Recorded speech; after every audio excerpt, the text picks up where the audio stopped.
Bismillahirrahmanirrahim. Today's topic of discussion is MCQ's revision of renal physiology.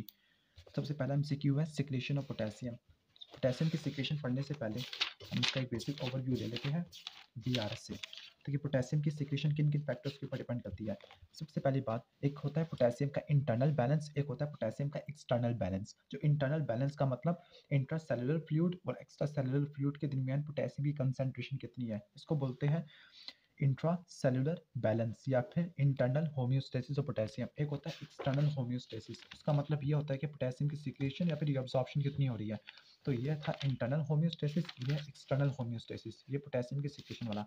सबसे पहले अगर बात करें हम इंटरनल होम्योस्टेसिस की, इंटरनल होम्योस्टेसिस का मतलब एक सेल है उसके बाहर यानी इसके इंट्रासेलुलर फ्लूइड में कितना पोटेशियम पड़ा हुआ है और एक्स्ट्रा सेलुलर फ्लूइड में कितना है, और वो कौन कौन से फैक्टर है जो सेल के अंदर पोटेशियम को डाल रहे हैं, शिफ्ट कर रहे हैं, कौन से फैक्टर है जो सेल से बाहर लेके जा रहे हैं। अब जो फैक्टर जो पोटेशियम को सेल के बाहर शिफ्ट करेंगे वो ECF के अंदर हाइपरकैलेमिया कर देंगे, क्योंकि ECF के अंदर पोटेशियम की कंसंट्रेशन काफ़ी ज़्यादा हो जाएगी। अब जो फैक्टर पोटेशियम को सेल के अंदर शिफ्ट कर रहे हैं वो हाइपोक्लीमिया कॉज करेगा, क्योंकि पोटेशियम ECF से सेल के अंदर जा रहे हैं। कौन कौन से फैक्टर होती है, इंसुलिन का मेन फंक्शन यही होता है कि इंसुलिन ने पोटेशियम को सेल के अंदर डालना है, और इंसुलिन के साथ साथ कुछ सिंपैथेटिक स्टिमुलेशन भी होती है। तो फिर ऐसे बीटा एड्रेनर्जिक एगोनिस्ट इंसुलिन, इसके साथ साथ एल्किलोसिस। एल्किलोसिस का मतलब ये होगा कि जो पीएच है ECF की वो ज़्यादा हो जाएगी। पीएच ज़्यादा हो जाने का मतलब हाइड्रोजन की कंसंट्रेशन कम है, तो इसके एक्सचेंज में मतलब जो सेल का जो हाइड्रोजन होगा वो बाहर जाएगा ताकि पीएच को मेंटेन कर सके, और हाइड्रोजन जब बाहर जाता है तो फिर वो काउंटर एक्सचेंज के जरिए जाता है, यानी अगर हाइड्रोजन अगर बाहर जाएगा तो पोटेशियम सेल के अंदर आएगा। इसको बोलते हैं हाइड्रोजन पोटेशियम काउंटर ट्रांसपोर्ट, ये सेकेंडरी एक्टिव ट्रांसपोर्ट की एग्जाम्पल है। ठीक हो गया। तो अगर एल्किलोसिस होती है तब भी पोटेशियम सेल के अंदर जाएगा, ताकि क्योंकि हाइड्रोजन बाहर निकलेगा और पोटेशियम सेल के अंदर जाएगा ताकि पीएच को मेंटेन किया जा सके। हाइपोओस्मोलैरिटी, हाइपोओस्मोलैरिटी मतलब अगर ECF की हाइपोओस्मोलैरिटी होती है, हाइपोओस्मोलैरिटी का मतलब ऑस्मोटिक प्रेशर कम है। ऑस्मोटिक प्रेशर का मतलब यहाँ पे सॉल्यूट कम है, और जहाँ पे ऑस्मोटिक प्रेशर ठीक हो गया कम होता है, यानी अगर बाहर सॉल्यूट कम है तो वाटर ज़्यादा होगा, वाटर सेल के अंदर कोशिश करेगा मूव करने की, तो वाटर के साथ साथ पोटेशियम भी जाएगा। इस कंडीशन को बोलते हैं, इस प्रोसेस को बोलते हैं सॉल्वेंट ड्रैग। क्या बोलते हैं, सॉल्वेंट ड्रैग। सॉल्वेंट ड्रैग का मतलब जो सॉल्वेंट अगर मूव करेगा किसी डायरेक्शन में तो वो सॉल्यूट को भी साथ खींच लाएगा, उसको बोलते हैं सॉल्वेंट ड्रैग। अब वो कौन कौन से फैक्टर है जो पोटेशियम को सेल के बाहर शिफ्ट कर रहे हैं, हाइपरकैलेमिया कॉज कर रहे हैं। उससे उल्टा कर लेते हैं, इंसुलिन अगर नहीं होगी डायबिटीज मेलाइटिस में हाइपरकैलेमिया देखने को मिलता है। बीटा एड्रेनर्जिक एंटागोनिस्ट में एसिडोसिस हो जाती है, अगर एसिडोसिस हो रही है वो एक्सचेंज होगा, हाइपरओस्मोलैरिटी बिल्कुल उलट होगा। इसके साथ अगर सोडियम पोटेशियम ATPase पंप इसको इनहिबिट करें, क्योंकि मेन जो ड्राइविंग फोर्स होती है जो सेल के अंदर शिफ्ट करती होती है वो सोडियम पोटेशियम ATPase पंप है। तो अगर सोडियम पोटेशियम ATPase पंप अगर इनहिबिट हो गया, फॉर एग्जाम्पल डिजिटालिसिस को इनहिबिट कर दिया, तब वो पोटेशियम सेल के अंदर नहीं जाएगा, वो पोटेशियम सेल की बाहरी रिटेंशन रहेगी। तो अगर सोडियम पोटेशियम ATPase पंप को ब्लॉक कर देती है तब भी हाइपरकैलेमिया देखने को मिलेगा। एक्सरसाइज और सेल लाइसिस, सेल लाइसिस का मतलब पोटेशियम सेल के अंदर काफ़ी ज़्यादा होता है, तो फिर वहाँ से भी अगर सेल लाइसिस होगा तो फिर पोटेशियम इंट्रासेलुलर वो बाहर निकल आएगा। एक्सरसाइज में ये मैकेनिज्म होता है कि एक्सरसाइज में सिंपैथेटिक स्टिमुलेशन चलती है, और सिंपैथेटिक स्टिमुलेशन के साथ साथ कुछ और फैक्टर्स भी होते हैं जो पोटेशियम को रिलीज करवा देती है। फॉर एग्जांपल एक्सरसाइज में बाज़ औक़ात इस्कीमिया भी हो सकता है, मेटाबॉलिक एब्नॉर्मेलिटी भी हो सकती है, जिसकी वजह से सेल डैमेज होगी, इसकी वजह से भी पोटेशियम सेल के बाहर लीक हो सकता है। ये तो हो गया इंटरनल होम्योस्टेसिस। अब यहाँ पे लिखा हुआ है एक्सटर्नल। एक्सटर्नल होम्योस्टेसिस का मतलब पोटेशियम की सिक्रेशन। पोटेशियम की सिक्रेशन करानी है तो फिर कौन कौन से फैक्टर होते हैं। यहाँ पे इंसुलिन का कोई काम नहीं होगा, क्योंकि इंसुलिन इंटरनल होम्योस्टेसिस पे जाके काम करती है, एक्सटर्नल होम्योस्टेसिस के ऊपर इंसुलिन का कोई काम नहीं होता। इसका मतलब यहाँ पे इंसुलिन की जगह एल्डोस्टेरोन आ जाएगा। एल्डोस्टेरोन का प्राइमरीली जो फंक्शन होता है वो पोटेशियम की सिक्रेशन करना। पोटेशियम की सिक्रेशन कहाँ पे होती है, लेट डिस्टल ट्यूब्यूल और कॉर्टिकल कलेक्टिंग डक्ट, स्पेसिफिकली वहाँ पे प्रिंसिपल सेल्स होते हैं, वहाँ पर होती है। अब कौन कौन से फैक्टर है, अगर मैंने पोटेशियम की सिक्रेशन करानी है तो फिर पोटेशियम की सिक्रेशन कराने के लिए यानी ल्यूमेन के अंदर मैंने इसको पोटेशियम को फेंकना है, तो फिर सेल का जो कंसंट्रेशन है, इंट्रासेलुलर कंसंट्रेशन पोटेशियम की बढ़ानी पड़ेगी। जब इंट्रासेलुलर कंसंट्रेशन बढ़ेगी तो फिर जो ड्राइविंग फोर्स होगी, electrochemical driving force for secretion की ज़्यादा होगी। मतलब किसी तरह अगर मैंने सेल का पोटेशियम लेवल बढ़ा दूँ मैं, या फिर यहाँ का पोटेशियम कम कर दूँ, तो फिर जो इलेक्ट्रोकेमिकल ड्राइविंग फोर्स होती है पोटेशियम की सिक्रेशन की वो ज़्यादा हो जाएगी। अब वो इलेक्ट्रोकेमिकल ड्राइविंग फोर्स अब किस तरह से काम करती है, फॉर एग्जाम्पल यहाँ पे अगर पोटेशियम की सिक्रेशन बढ़ानी है, इसका मतलब इलेक्ट्रोकेमिकल ड्राइविंग फोर्स बढ़ गई है। कैसे, अगर हाई पोटेशियम डाइट ली है, हाई पोटेशियम डाइट, तब भी हमें सिक्रेशन ज़्यादा देखने को मिलेगी। कैसे? हाई पोटेशियम डाइट ली है, ज़्यादा पोटेशियम ब्लड के अंदर आएगा, वो सोडियम पोटेशियम एटीपीएस पंप इसको यहाँ पर सेल के अंदर पंप कर देगा, सोडियम बाहर निकल जाएगा लेकिन पोटेशियम सेल के अंदर आ गया। जब इंट्रासेल्युलर पोटेशियम आयन ज़्यादा हो गए, ठीक हो गया, तो फिर होगा क्या? जो इलेक्ट्रोकेमिकल ड्राइविंग फोर्स है पोटेशियम के सिक्रेशन की वो ज़्यादा हो जाएगी। अगला लिखा हुआ है हाइपर एल्डोस्टेरोनिज्म। एल्डोस्टेरोन ने काम यही करना होता है कि इसने सोडियम पोटेशियम एटीपीएस पंप की एक्टिविटी को बढ़ा देना, उसके साथ यहाँ पोटेशियम चैनल्स होते हैं, उनको भी एक्टिविटी को बढ़ा देना, ठीक हो गया। इसके साथ एल्किलोसिस बताया। एल्किलोसिस आपको ने बताया था कि जो हाइड्रोजन होते हैं वो पोटेशियम होती है, आपस में एक दूसरे को एक्सचेंज करते होते हैं पीएच को मेंटेन करने के लिए, ठीक हो गया। तो अगर एल्किलोसिस होती है, एल्किलोसिस होगा तो फिर हाइड्रोजन को कहाँ पे जाना चाहिए? हाइड्रोजन को इस डायरेक्शन में जाना चाहिए, इस डायरेक्शन में, तो पोटेशियम को इस डायरेक्शन में। ये होती है काउंटर ट्रांसपोर्ट। जब पोटेशियम सेल के अंदर ज़्यादा होगा तो electrochemical driving force for secretion ये भी ज़्यादा होगी। अगर थायजाइड डाययूरेटिक्स, तो थायजाइड डाययूरेटिक्स होती है, ये असल में करती क्या है? ये फ्लो रेट को बढ़ा देती है। फ्लो रेट का मतलब जो थायजाइड डाययूरेटिक्स है इसने काम करना होता है अर्ली में, लूप डायरेटिक्स इन्होंने sending limb of loop of फैलने पे जाके काम करना था, ठीक हो गया। अब इन्होंने यहाँ पे रीअब्जॉर्प्शन तो होगी नहीं, तो फ्लो रेट बढ़ गया। फ्लो रेट काफ़ी बढ़ गया लेट डिस्टल ट्यूब्यूल में और कोलेक्टिन डक्ट में, जिसकी वजह से जो लूमिन में जो पोटेशियम की कंसंट्रेशन थी वो डाइल्यूट होगी, क्योंकि ज़्यादा फ्लूइड आएगा वो पोटेशियम को डाइल्यूट कर देगा। जब पोटेशियम की डाइल्यूशन होगी तो electrochemical driving force for potassium secretion ज़्यादा होगी, क्योंकि यहाँ पर जो पोटेशियम की सिक्रेशन या कंसंट्रेशन कम होगी या पोटेशियम की कंसंट्रेशन बाहर कम होगी, तो फिर electrochemical driving force for secretion ज़्यादा हो जाएगी। तो ये तो हो गया, इसका भी हमने पढ़ लिया। लूप डायरेटिक्स और थायजाइड डायरेटिक्स दोनों की दोनों फ्लो रेट को बढ़ा देती है, ठीक हो गया। आगे लूमिनल एनाइंस, अगर लूमिनल एनाइंस होते हैं, फॉर एग्जांपल अगर एक्सेस एनाइन बाइकार्बोनेट होती है लूमिन में, तो वो पोटेशियम को खींचेगा, क्योंकि अगर लूमिन के अंदर नेगेटिविटी होगी तो नेगेटिविटी क्या करेगी? वो पॉजिटिव आयन को खींचने की कोशिश करेगी, स्पेसिफिकली पोटेशियम। तो पोटेशियम भी जाएगा किसके अंदर? लूमिन के अंदर, सिक्रेशन ज़्यादा हो जाएगी। तो ये था बेसिक ओवरव्यू पोटेशियम की सिक्रेशन का। अब यहाँ से देख लेते हैं एमसीक्यू को कि secretion of potassium by the distal tubule will be increase by, increase करानी है तो फिर सही जवाब क्या होगा? एल्किलोसिस। हमने कहा था एल्किलोसिस में यहाँ पर सॉरी डिक्रीज पूछा हुआ, तो मेटाबॉलिक एल्किलोसिस हमने कहा था एल्किलोसिस होगा तो हाइड्रोजन ब्लड में जाएगा और ये ब्लड से पोटेशियम आएगा, तो यहाँ पे सिक्रेशन बढ़ती है। हाई पोटेशियम डाइट इससे भी बढ़ती है, इलेक्ट्रोकेमिकल ड्राइविंग फोर्स बढ़ती है। हाइपर एल्डोस्टेरोनिज्म इससे भी सिक्रेशन बढ़ती है। स्पाइरिनोलैक्टोन, स्पाइरिनोलैक्टोन इनके ये होता है क्या? डायबिटिक्स। और डायबिटिक्स आपको दिखा देता हूँ। स्पाइरिनोलैक्टोन यहाँ पे लिखी हुई आई थी, यस, यहाँ पे बहुत सारे डाययूरेटिक्स बताए हुए, carbonic anhydrase inhibitor, acetazolamide, loop diuretics, furosemide, ethacrynic acid, bumetanide, thiazide diuretics, इसमें क्लोरथायोजाइड और हाइड्रोक्लोरथायोजाइड आते हैं, जबकि पोटेशियम स्पेरिंग डाययूरेटिक्स इसमें स्पाइरिनोलैक्टोन, ट्राइमेटालाइड और एमिलोराइड ये होते हैं जो पोटेशियम को स्पेयर करते हैं। इन्होंने कहाँ पे जाके काम करना? लेट डिस्टल ट्यूब्यूल और कोर्टिकल कलेक्टिंग डक्ट पे जाके काम करना है। वहाँ पे सोडियम की रीअब्जॉर्प्शन को काम करके पोटेशियम की सिक्रेशन को बढ़ा के और हाइड्रोजन की सिक्रेशन को इनहिबिट करके इन्होंने क्या कराना है?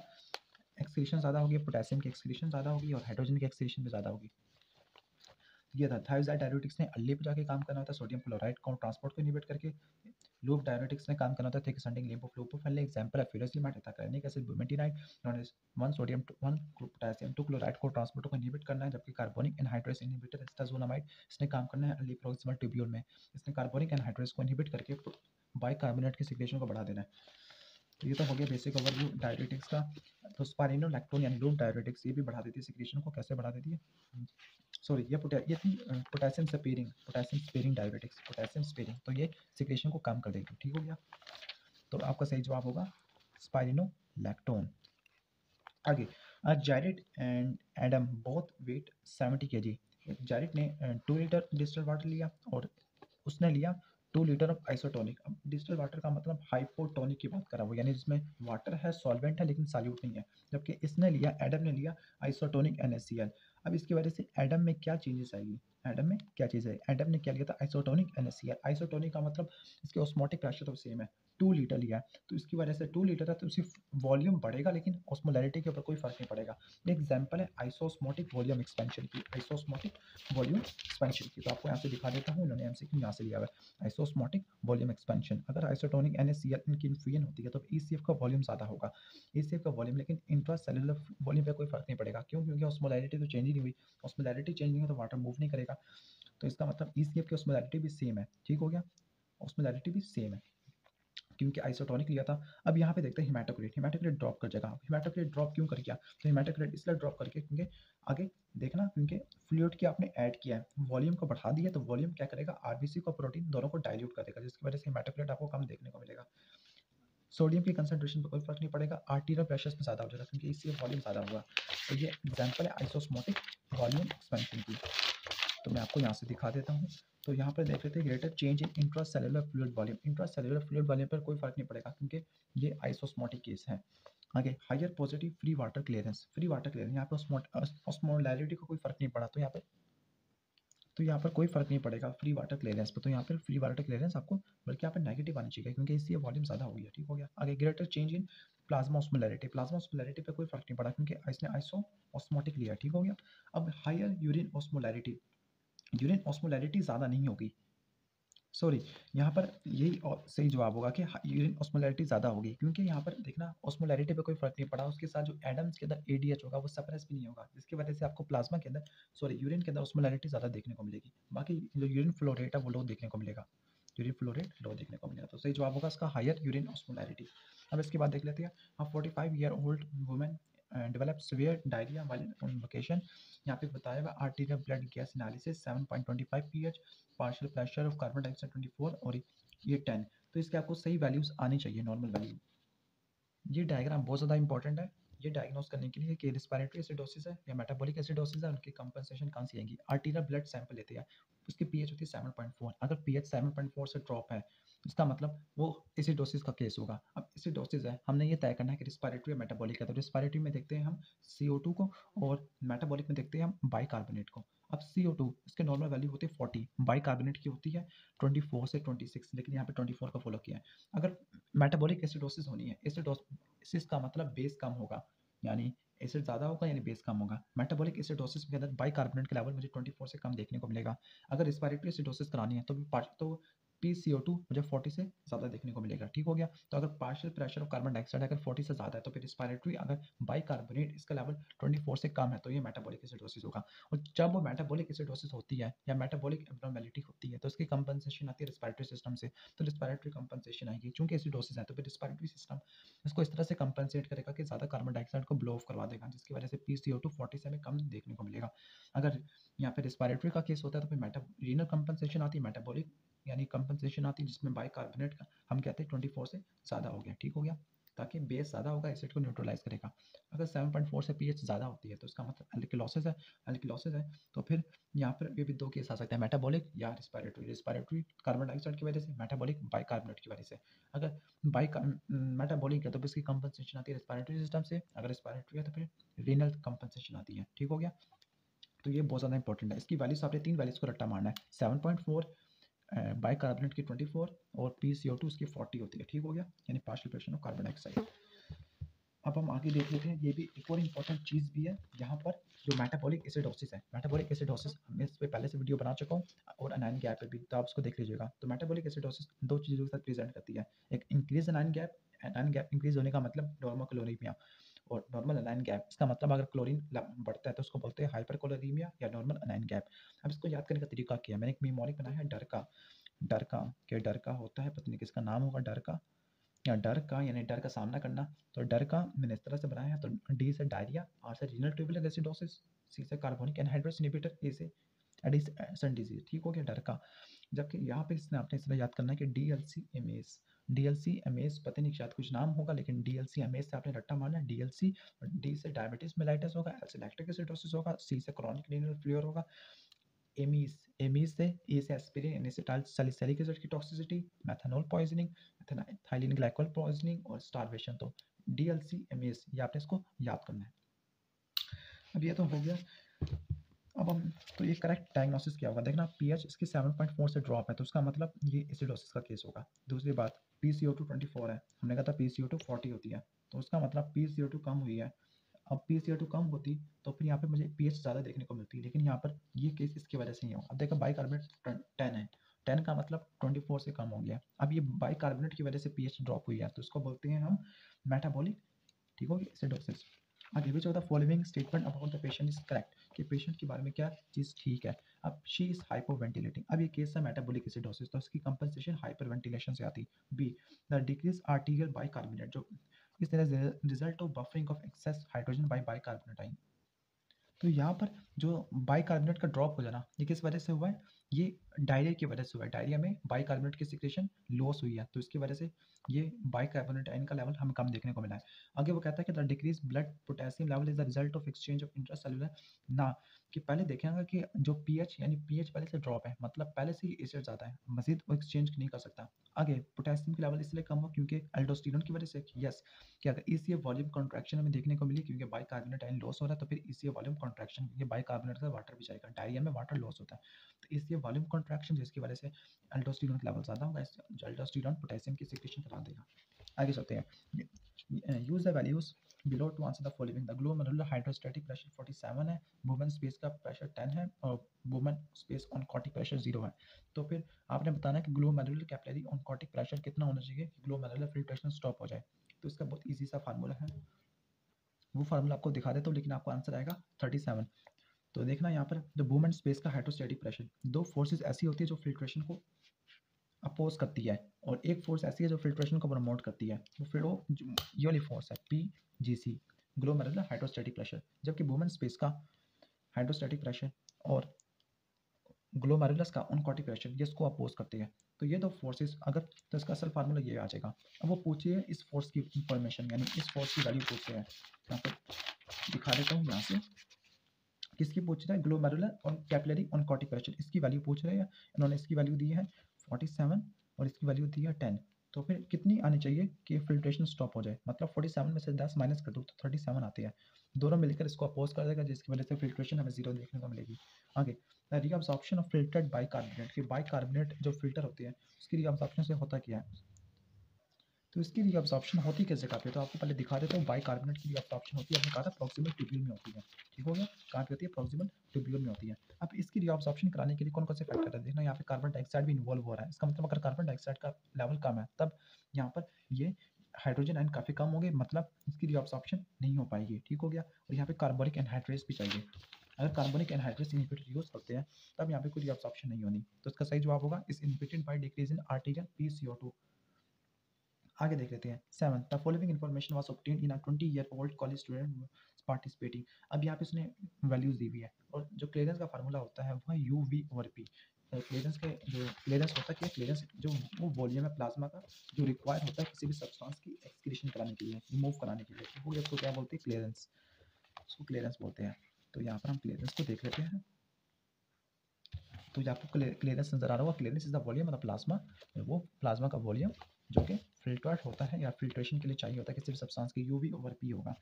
तो ये फार्मूला बहुत ज़्यादा इंपॉर्टेंट है। उसके साथ जो रीनल ब्लड फ्लो है 20% 5% होता है कार्डिक आउटपुट का, लेकिन उसको हम बाद में देख लेंगे ब्लड फ्लो को। अब वो कहता है कि जो पैरा अमाइनो हिपोरिक एसिड की जो क्लियरेंस होती है वो रीनल प्लाज्मा फ्लो को डिटरमिन करने के लिए यूज़ होती है, जबकि जो GFR है, GFR को डिटरमिन करने के लिए जो क्लियरेंस यूज़ होती है वो इनोलिन की है, ठीक हो गया, इनोलिन की और क्रिएटिनिन की यूज़ करते हैं GFR को मालूम करने के लिए, लेकिन रीनल प्लाज्मा फ्लो को करने के लिए किसके चेक करते हैं, पैरा अमाइनो हिपोरिक एसिड की, पैरा अमाइनो हिपोरिक एसिड की।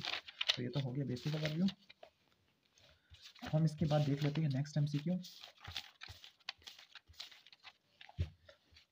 अब वो पूछ रहा है कि assume the substances X is freely filtered, तो which of the following statement is most probably correct। तो पहले हम वैल्यू निकाल लेते हैं कि प्लाज्मा में इसकी कितनी है और यूरिन में कितनी है, ठीक हो गया।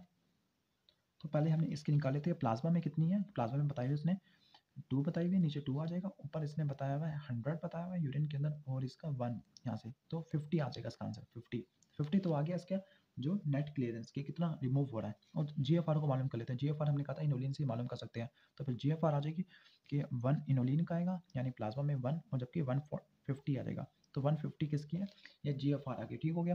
अब यहाँ पे देख लेते हैं, यहाँ पे देखना इसकी फिल्ट्रेशन 150 हो रही है और निकलता कितना है 50 निकल रहा है, इसका मतलब इसकी नेट क्या हो रही है, रीअब्जॉर्प्शन हो रही है। तो हमारा सही जवाब होगा नेट रीअब्जॉर्प्शन ऑफ X। अब इसके बाद देख लेते हैं to maintain normal hydrogen balance को मेंटेन करने के लिए डेली एक्सक्रीशन होती है हाइड्रोजन की, वो किसके बराबर होनी चाहिए।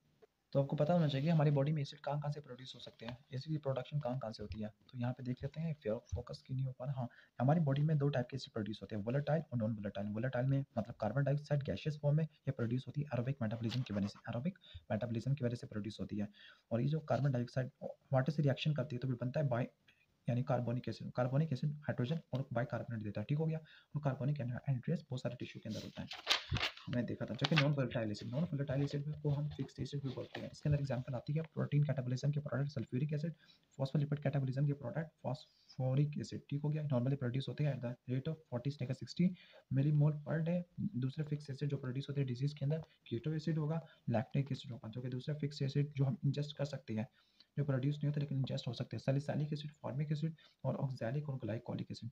हमने कहा था कि जो थायराइड ग्लाइकोल की पॉइजनिंग हमने देखी थी किसके अंदर, इंक्रीज एनाइन गैप यानी नॉर्मोक्लोरीमिया में। मिथाइलिन पॉइजनिंग, थायराइड ग्लाइकोल की पॉइजनिंग, स्टार्वेशन, एस्पिरिन की टॉक्सिसिटी ये हमने देखने को मिली थी इसके अंदर। Increase anion gap in metabolic acidosis, ठीक हो गया। इंक्रीज एनाइन गैप का मतलब नॉर्मोक्लोरीमिया, और जब नॉर्मल एनाइन गैप का मतलब हाइपरक्लोरीमिया, ठीक हो गया, यानी ऑपोजिट है।